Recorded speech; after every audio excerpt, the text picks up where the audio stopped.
इस फिल्म में 8 छोटे-छोटे लव अफेयर्स है जिनमें खुल्लम खुल्ला है, तो 18 प्लस ही देखे। फिल्म की शुरुआत में हम एक बस को देखते हैं जिसमें कई सारे आदमी अपनी मंजिल की तरफ जा रहे होते हैं। उन्हीं में से जोवेन नाम के एक आदमी की नजर खिड़की से बाहर की तरफ जाती है, जहाँ वो एक लड़की को भागता हुआ देखता है जिसके पीछे कुछ लफंगे पड़े हुए थे। जोवेन उस लड़की की मदद करने के लिए उसके पास जाता है। तब तक तो वह अकेली लड़की 1v4 क्लच कर देती है और उन्हें वहां से भगा देती है। वो लड़की अपना नाम सेनोरा बताती है और जोविन के कपड़े देखकर उसे अंदर ही अंदर कुछ कुछ होता है। हालांकि जोविन की शक्ल विनोद से भी अच्छी नहीं थी, लेकिन फिर भी सिनोरा जोविन को सीड्यूस करने लगती है और उसे कहती है कि अगर तुम अपनी नाव में मुझे बिठाओगे तो मैं तुम्हारे लिए फ्री में ही घोड़ी बन जाऊंगी और तुम्हें मजे दूंगी। यह सुनकर जोविन को लगता है कि यह लड़की जरूर मिया की सिस्टर है और वो उसकी बातों पर ज्यादा ध्यान न देते हुए बस की तरफ आगे बढ़ने लगता है। तभी एक बार फिर सिनोरा जोविन को गालियां देते हुए सीड्यूस करने लगती है, जिसके बाद जोविन का भी खड़ा हो जाता है और वो उसका पीछा करने लगता है। दोनों भागते वक्त एक झोपड़ी के खोपचे में पहुंच जाते हैं, जहाँ जोविन एक कोने में सिनोरा की जम के बजाता है। फिर जब मिशन सक्सेसफुल हो जाता है तब जोविन अपने रास्ते की तरफ चल पड़ता है। सिनोरा भी उसके साथ जाना चाहती थी, पर जोविन उसे कहता है कि मैं अभी तुम्हें अपने साथ नहीं ले जा सकता, मैं अपनी बीमार बहन से मिलने जा रहा हूँ। और जाते जाते जोविन सिनोरा का अपना एक लॉकेट देते हुए जाता है, जिसे सिनोरा अपने उससे दिल के पास लगा देती है। दूसरी तरफ हम मेरी नाम की एक मेड को देखते हैं जो अपने मालिक को हर वक्त छुप छुप कर अपने मालिक को तारने में लगी रहती थी। एक दिन जोविन उससे मिलने आता है और यहाँ पर हमें पता चलता है कि मेरी ही उसकी बहन है और वो उसी से मिलने आया था। जाते जाते जोविन मेरी के हाथों में एक लिफाफा देते हुए जाता है और कहता है कि इसे माँ को दे देना अब, क्योंकि जोविन पूरे 3 साल बाद मेरी से मिलने आया था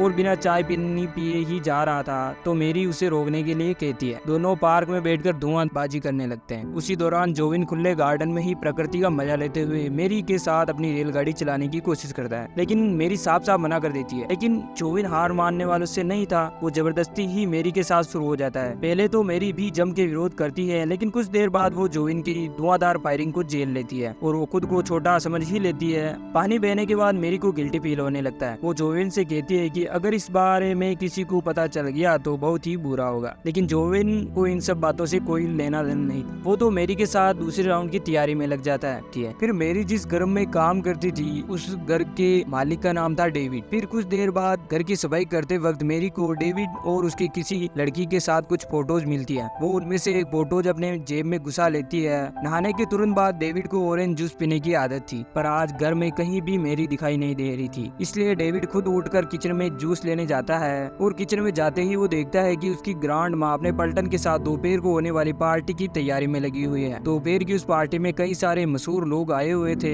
उन्हीं में से एक थी पेट्रिशिया, जो कि अपने हस्बैंड जोसेफ के साथ वहाँ आई हुई थी। डेविड भी अपने 2 मेगापिक्सल वाले कैमरे से पेट्रिशिया की लगातार फोटो खींचने लग जाता है। ये देखकर जोसेफ को बड़ा अजीब लगता है। एक दिन मेरी डेविड को जूस देने जब उसके कमरे में जाती है तो डेविड उससे पूछता है कि क्या तुमने आज पेंटी नहीं पहनी है। ये सवाल सुनकर मेरी के तो होश ही उड़ जाते हैं। डेविड आगे कहता है कि मुझे सब पता है, तुम हमेशा मुझे छुप छुप कर देखती रहती हो। आज मैं तुम्हें अपने गन्ने का जूस पिलाता हूँ। गन्ने का जूस वो है, मतलब कि वो वाला। रुको, और इतना कहकर डेविड अपना तौलिया मेरी के सामने खोल देता है। तौलिए के अंदर छुपे हुए गन्ने को देखकर मेरी की दोनों आंखें बाहर आ जाती है। डेविड भी समझ चुका था कि मेरी को उससे क्या चाहिए। डेविड मेरी से तेल लेकर आने के लिए कहता है और फिर तेल मालिश करते करते डेविड मेरी को गन्ने का जूस पिला डालता है। एक दिन डेविड अपने कार से पेट्रिशिया का पीछा कर रहा होता है। उस वक्त पेट्रिशिया अपने कॉलोनी से गुजर रही थी और वो नहीं चाहती थी कि कोई डेविड को उसका पीछा करते हुए देखे, इसलिए न चाहते हुए भी वो डेविड की गाड़ी में आकर बैठ जाती है। डेविड उसे अपनी पुरानी हवेली में ले जाता है, जहाँ दोनों दारूबाजी और सट्टाबाजी करते हैं। पेट्रिशिया डेविड से कहती है कि अब बताओ तुम मेरा पीछा क्यों कर रहे थे। डेविड कहता है कि मैं तुमसे प्यार करता हूँ और तुम्हारे साथ बिस्तर गीला करना ही मेरी जिंदगी की सबसे बड़ी ख्वाहिश है। यह सुनते ही पेट्रिशिया का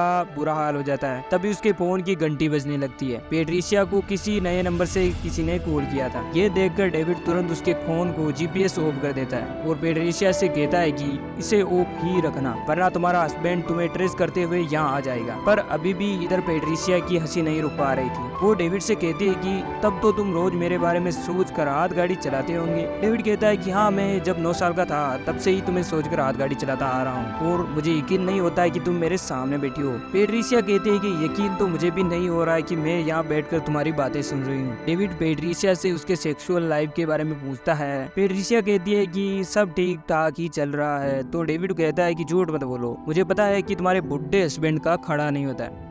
पेट्रिसिया कहती है कि अच्छा तो तुम्हारा खड़ा होता है। डेविड कहता है कि रुको अभी दिखाता हूँ। वो इतना कहते ही दोनों टपागप करना शुरू कर देते हैं। करते करते दोनों को समय का पता ही नहीं चलता। रात हो जाती है। पेट्रिसिया फटाफट से अपनी पेंटी ढूंढने में लग जाती है और उसे वो पेंटी मिलती ही नहीं है। तो डेविड पेट्रिसिया से कहता है कि तुम टेंशन मत लो, यहीं कहीं पड़ी होगी, मुझे मिलते ही मैं तुम्हारे घर पर कुरियर करवा दूंगा। पेट्रिसिया कहती है कि इसकी कोई जरूरत नहीं है और तुम अब से मेरा पीछा मत करना, वरना कहीं अगर मेरे हस्बैंड को पता चल गया तो वो तुम्हें गोलियों से भून डालेगा। इधर जब पेट्रिसिया अपने घर लौटती है तो उसका हस्बैंड जोर से उससे पूछता है कि तुमने अपने फोन का GPS ऑफ क्यों किया। पेट्रिसिया झूठ बोलती है कि उसके फोन की बैटरी खत्म हो गई थी। जोसेफ को पेट्रिसिया पर शक होता है, पर वो उस बात पर ज्यादा ध्यान नहीं देते हुए पेट्रिसिया के साथ पलंग तोड़ समुद्र बहाने में लग जाता है। अगले दिन जोसेफ कॉलेज में मेरी की बहन पावला को पिक करने जाता है। दरअसल पावला पहले जोसेफ के ही रेस्टोरेंट में पार्ट टाइम जॉब किया करती थी और उस दौरान दोनों के बीच में काफी ज्यादा पानी भी बहा करता था। पावला जोसेफ की गाड़ी में आकर बैठ जाती है, जिसके बाद जोसेफ उसे अपने नए रेस्टोरेंट की ओपनिंग में ले जाता है, जहाँ एक प्राइवेट कमरे में पावला को ले जाकर जोसेफ उसका पानी निकालने में लग जाता है। जाते जाते जोसेफ पावला को ढेर सारे पैसे देते हुए कहता है कि ये लो आज की तुम्हारी आमदनी। जोसेफ पावला की मुलाकात एक बहुत ही बड़ी एक्ट्रेस जोशी से भी करवा देता है, जिसे अपने लिए एक लड़की की सख्त जरूरत थी जो हर वक्त उसके साथ रहे। जोशी पावला को अपने घर ले जाती है, शॉपिंग कराती। पावला की लाइफ बिल्कुल बदल चुकी थी। जोशी के घर की मेड को देखकर पावला को अपने पुराने दिन याद आ जाते, जब वो भी किसी के घर में मेड की नौकरी किया करती थी। शाम को जोशी पावला को अपने साथ एक क्लब में ले जाती है, जहाँ हर कोई न किसी के साथ कोने में लगा हुआ था। पावला कुछ ज्यादा ही ड्रिंक कर लेती है, जिसके बाद वो उल्टी करने लगती है। यह देखकर जोशी उसे वापस वहाँ से अपने साथ घर ले आती। यहाँ पर पता चलता है कि जोशी एक लेस्बियन है और उसी के कहने पर जोसेफ ने उसके लिए पावला का इंतजाम किया था। पावला को यह सब ठीक नहीं लग रहा था, पर जोशी उसे जबरदस्ती अपने साथ नहाने के लिए पूल में खींच लेती है, जिसके बाद दोनों के बीच में लेस्बियन वाला काम चालू हो जाता है। लेस्बियन के बारे में आप गूगल पर सर्च कर, पर पावला को अभी भी यह सब सही नहीं लग रहा था। हालांकि उसे जोशी के साथ करने में मजा तो आया था, पर जोशी जिस तरह से उसे अपने किसी बॉयफ्रेंड की तरह रख रही थी, ये देखकर पावला बहुत ही ज्यादा अनकंफर्टेबल हो जाती है। ये देखकर जोशी पावला से कहती है कि ठीक है, तुम्हें अगर जाना है तो जाओ, लेकिन दोबारा यहाँ मत आना। पावला के लिए यह एक मुश्किल डिसीजन था, पर वो लेस्बियन बनकर नहीं रहना चाहती थी, इसलिए वो जोशी से ब्रेकअप कर लेती है। जोशी पावला को अपनी कार में बिठाकर उसके घर ड्रॉप करने जाती है। इधर हम सेनोरो को देखते हैं, जिसे हमने इस फिल्म की शुरुआत में देखा था, जिसने अकेले ही बनवीपोर क्लच कर दिया था। इस बार भी कुछ लफंगे उसके पीछे पड़े हुए थे। पता नहीं सारे लफंगे इस सेनोरा के पीछे ही क्यों पड़ते हैं, जिससे सेनोरा अपनी जान बचाकर भाग रही थी। तभी उसे जोशी की गाड़ी दिखाई देती है और वो उसमें जाकर बैठ जाती है। जोशी फटाफट से अपनी कार को लेकर वहाँ से निकल जाती है और अगले सीन को देखते हुए हम समझ पाते हैं कि दोनों ने रात को गपागप ही किया था। हर रात को चाहिए जोशी को। अब इससे पहले कि सेनोरो को नींद खुल पाती, जोशी उसके सामने कुछ पैसे रखकर चुपचाप वहाँ से निकल जाती है। लेकिन तभी सेनोरा वहाँ आ जाती है और जोशी को उसके पैसे लौटाते हुए कहती है कि कल रात को मुझको बहुत मजा आया और उस हिसाब से मुझे तुम्हें पैसे देने चाहिए। अफसोस है कि मेरे पास तुम्हें मुंह में देने के अलावा कुछ भी नहीं है। जोशी सेनोरा का अपने साथ ले जाना चाहती थी, पर सेनोरा जाने से मना कर देती है, क्योंकि वो अभी भी जोविन के आने के इंतजार में थी, जिसने जाते जाते उसे अपना लॉकेट और अपना